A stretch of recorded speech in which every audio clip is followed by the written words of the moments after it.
Hey everyone, Radhe Radhe सभी को। Friends, एक बार फिर से वेलकम है आपका न्यू वीडियो में। और मैं फिर से आपके लिए एक न्यू आइडिया लेकर आ चुकी हूँ।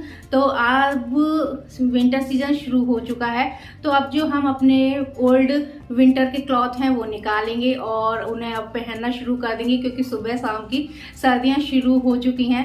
तो उसमें से कुछ हमारे जो क्लॉथ हैं वो डैमेज भी हो जाते हैं। तो अब हम क्या करते हैं, हम सोचते हैं इनका हम क्या करें और इन्हें फेंक दें। तो आज मैं आपको एक आइडिया बताने वाली हूँ, तो फुल वीडियो देखिएगा, आपको बहुत अच्छा लगने वाला है। जैसे कि शिव का मेरा ये एक स्वेटर है, तो ये मैंने निकाला है जब मैं बच्चों की क्लॉथ निकाल रही थी, तो ये मैंने निकाला और इसका ये देखिए इधर से ये डैमेज हो चुका है और इस वाली स्लीव से भी ये डैमेज हो चुका है। तो अब हम इसका करेंगे रीयूज। तो फुल वीडियो देखिएगा, बिल्कुल भी स्किप मत कीजिएगा, आपको वीडियो बहुत पसंद आने वाला है। और वीडियो को ज़्यादा से ज़्यादा शेयर भी कर दीजिएगा, तो जिससे कि और भी लोगों को बेनिफिट हो सके। तो चलिए वीडियो को स्टार्ट करते हैं। यहाँ मैंने पुराना स्वेटर लिया है। अगर आपके पास कोई भी गर्म फैब्रिक है आप उसका यूज़ कर सकते हैं। तो इसमें से जो स्लीव है वो मैंने इस तरीके से कट करके निकाल दिया और जो डैमेज पार्ट था स्लीव का वो भी निकाल दिया है और इसे इस तरीके से मैंने उधेड़ लिया है। उधेड़ने के बाद में इसे मैं इस तरीके से डबल फोल्ड करूँगी और डबल फोल्ड करने के बाद में इसके ऊपर हम रखेंगे इस तरीके से अपना जो पैर है वो। और साइडों में हमें इसमें से लगभग 1-1 इंच देखिए साइडों में फैब्रिक एक्स्ट्रा चाहिए। तो यहाँ मैं इस तरीके से इसे देख रही थी, तो यहाँ से जो एक्स्ट्रा पार्ट है वो मैंने कट कर दिया है और यहाँ 2 पीस हमें एक साथ मिल जाएंगे। तो लगभग देखिए 1-1 इंच चारों तरफ से ये ज़्यादा है, ये आपको याद रखना है, हमें ज़्यादा ही लेना है। तो अब ये अभी जॉइंट है, इसे मैं अलग कर दूंगी, तो ये मेरे 2 पीस एक साथ निकल के आ जाएंगे। अब मेरे पास कुछ वेस्ट पड़ा हुआ था ये फैब्रिक कॉटन का, तो इसका मैं यूज़ करूंगी और इसका रीयूज़ मैं पहले और भी कामों में ले चुकी हूँ, क्योंकि ये एक सूट था तो इसमें से मैंने और कुछ भी बनाया था तो ये बच गया था। तो इसमें से मैंने 2 पीस कॉटन के ले लिए हैं और 2 हमारे ऊनी हो चुके हैं। तो अब एक कॉटन का पीस लेना है हमें और एक लेना है इसमें से ऊनी पीस, और इसे इसके ऊपर रखना है। और जो उल्टी वाली साइड है दोनों पीसों की वो अंदर की साइड है और सीधी वाली साइड है वो बाहर की साइड है। और इसमें बीच में हम सिलाइयाँ लगा लेंगे, यानी कि इसे क्विल्ट कर लेंगे। तो दोनों पीस इसी तरीके से हमें तैयार करने हैं। तो यहाँ दोनों में मैंने देखिए इस तरीके से सिलाई लगा ली है बीच में। तो ये दोनों एक साथ हमारे जॉइंट हो चुके हैं।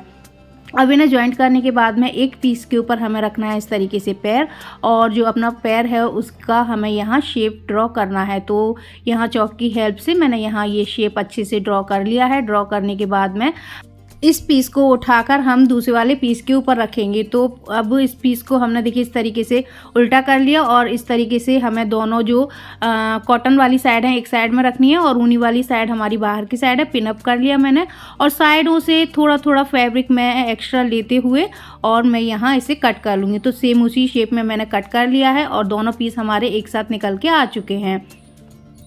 ये देखिए दोनों पीस हमारे आ चुके हैं दोनों पैरों के लिए। अब यहाँ ये जो एक पीस है वो लिया और यहाँ हम ऊपर की साइड में मिडिल में इस तरीके से निशान लगाएंगे और यहाँ हम इंची टेप की हेल्प से अच्छे से यहाँ नापेंगे, जिससे कि हमारे पास एकदम फिक्स नाप आए। आपको याद रखना है एकदम अच्छे से हमें यहाँ नापना है और नापने के बाद में यहाँ जितना भी आपका नाप आता है उसमें हमें 2 इंच माइनस करना है। तो यहाँ मेरा 24 इंच है, तो उसमें से मैं 2 इंच माइनस कर दूँगी, तो यहाँ मैं 22 इंच लूँगी।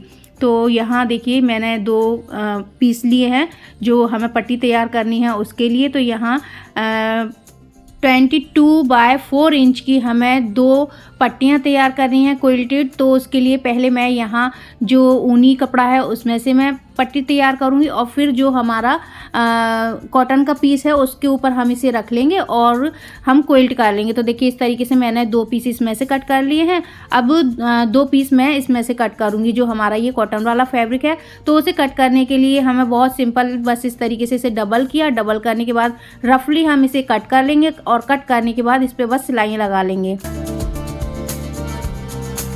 ये देखिए रफली हमने इसे कट कर लिया और कट करने के बाद में जो कॉटन का पीस है उसके ऊपर हम जो ये ऊनी हमने पीस कट किए हैं उन्हें बस सिंपल इसके ऊपर रखना है। और याद रखना है जो उल्टी वाली साइड है दोनों फैब्रिक की वो अंदर की साइड होनी चाहिए और सीधी वाली साइड है वो ऊपर की साइड होनी चाहिए इस तरीके से।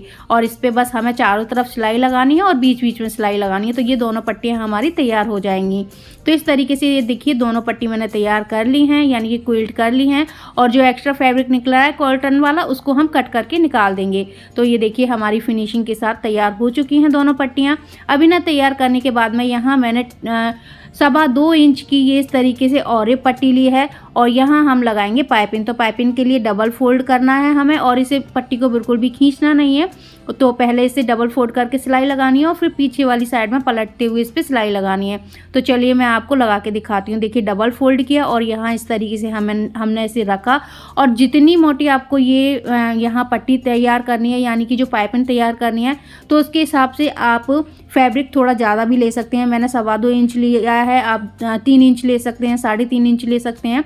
अब बस इस तरीके से हमने इसमें सिलाई लगा ली। सिलाई लगाने के बाद में दूसरी वाली साइड में फिनिशिंग के साथ इस तरीके से हम इसे पलटेंगे और पलटने के बाद में हम जो इसकी किनारे वाली साइड है वहाँ हम सिलाई लगाएंगे और इस तरीके से पाइपिंग हमारी बहुत ही फिनिशिंग के साथ और बहुत ही ईजिली लग जाती है। तो ये देखिए मैं आपको इसकी फिनिशिंग है वो भी दिखाती हूँ दोनों साइडों से। ये देखिए इस तरीके से हमारी जो पाइपिंग है ये इस तरीके से तैयार होती है। तो इसी तरीके से पूरे पीस पर हम लगा लेंगे पाइपिंग। तो ये पूरी पाइपिंग हमारी लग चुकी है और सेम इसी तरीके से जो दूसरा वाला पीस है उस पर भी हम पाइपिंग लगा लेंगे। तो दोनों पीस मेरे तैयार हो चुके हैं। अब इन्हें तैयार करने के बाद में हमें एक पट्टी को लेना है, इस तरीके से डबल फोल्ड करना है और जो खुली वाली साइड है वहाँ इस तरीके से राउंड शेप देना है थोड़ा सा और ये फिर दूसरी वाली साइड में हम इस तरीके से रखेंगे। जो शेप इस तरीके से इस साइड में है सेम उसी तरीके से दूसरी वाली साइड में हमने ये इस शेप को ड्रॉ कर लिया। दोनों साइडों में इस तरीके से हमने शेप दे दिया और इसको इस दूसरे वाले पीस पे रखेंगे और इसमें भी हम इसी तरीके से जो शेप है वो लगा लेंगे। तो देखिए दोनों साइडों में हमारी ये शेप इस तरीके से आ चुकी है यानी कि हमें राउंड शेप देना है ऊपर से दोनों साइडों में। अब यहाँ हमने जो निशान लगाया है मिडिल का, ऐसे ही नीचे वाली साइड में हमें मिडिल का निशान लगाना है जो हमारा नीचे का जो बेस है उस पर, और एक पट्टी लेनी है और इस पर भी हमें इस तरीके से मिडिल का यहाँ निशान लगाना है डबल फोल्ड करते हुए। ये हमने निशान लगा लिया और निशान लगाने के बाद में हमें इन दोनों निशानों को इस तरीके से मिलाना है। ये पीछे वाला साइड है यानी कि बैक साइड में हमें इस पट्टी को इस तरीके से अटैच करना है यानी कि पिनअप कर दिया। पिनअप करने के बाद में यहाँ पूरे पीस को हम इस तरीके से पिनअप करते जाएंगे और दोनों पीसों को हमें इसी तरीके से तैयार करना है। और ये देखिए यहाँ गोलाई थी जो, उसे इस तरीके से हमें पिनअप करते जाना है और जो पाइपिंग है वहाँ तक हमने पिनअप कर दिया। अब दूसरी वाली साइड से भी हम इस तरीके से पिनअप करते जाएंगे और जो पाइपिंग है इसके ऊपर से हम इस तरीके से लाते जाएंगे और यहाँ भी हमने पिनअप कर दिया और जो यहाँ दूसरी वाली साइड में ये पाइपिंग है वहाँ तक हमें इसे पिनअप करना है अच्छे से। ये देखिए हमने पिनअप कर दिया। अब पिनअप करने के बाद में यहाँ पूरे पीस पर हमें लगानी है सिलाई। तो इसके साइड में हम लगा लेंगे सिलाई। ये देखिए बहुत फिनिशिंग के साथ हमारा ये पीस बनता है और ये सिलाई लगा ली हमने और इसे करते हैं अब सीधा। और ये देखिए हमारा सॉक्स बनकर बिल्कुल तैयार है एकदम। ये जो बूट होते हैं उस टाइप का लगता है और यहाँ अब जो ये पीस यहाँ आगे से खुला हुआ है तो यहाँ आप बटन वगैरह शो बटन होते हैं वो लगा सकते हैं, लेकिन मैं केवल यहाँ सुई धागे से इसे टक करने वाली हूँ। तो बस आपको टक करना है जिससे कि ये पूरा एकदम खुलेगा नहीं और यहाँ से बंद हो जाएगा। तो जैसे ये पीस हमने तैयार किया है ऐसे ही जो दूसरा वाला पीस है उसे भी हम तैयार कर लेंगे। तो दूसरा वाला पीस है वो भी मैंने तैयार कर लिया है और यहाँ मैंने कर लिया है इसे टक। तो दोनों पीस हमारे तैयार हो गए हैं। अब मैं इसे आपको वेयर करके भी दिखाती हूँ। तो इस पैर में मैंने सॉक्स नहीं पहना है और ये देखिए बहुत ईजिली हमारे पैर में एकदम फिट हो जाता है और सर्दियों के लिए एकदम बेस्ट है। आप ज़रूर बनाइएगा। आपके पास जो भी गर्म वेस्ट कपड़े हैं उनका यूज़ कीजिएगा। और दूसरे वाले पैर में मैंने पहना हुआ है सॉक्स और देखिए उस पर भी बहुत ईजिली ये एकदम फिट हो जाता है। और जैसे ज़्यादा सर्दियाँ होती हैं तो आप सॉक्स के ऊपर इन्हें पहन सकते हैं। तो दोनों ही पीस आप देख सकते हैं बिना मतलब सॉक्स के और सॉक्स के मैंने दोनों तरह से आपको वेयर करके दिखा दिए हैं। तो आज का वीडियो आपको कैसा लगा मुझे ज़रूर बताइएगा। एकदम गर्म है, कंफर्टेबल है, आप बना सकते हैं। और वीडियो अच्छा लगा हो तो please like share and subscribe ज़रूर कीजिएगा। चैनल पर न्यू है तो चैनल को भी सब्सक्राइब ज़रूर कीजिएगा।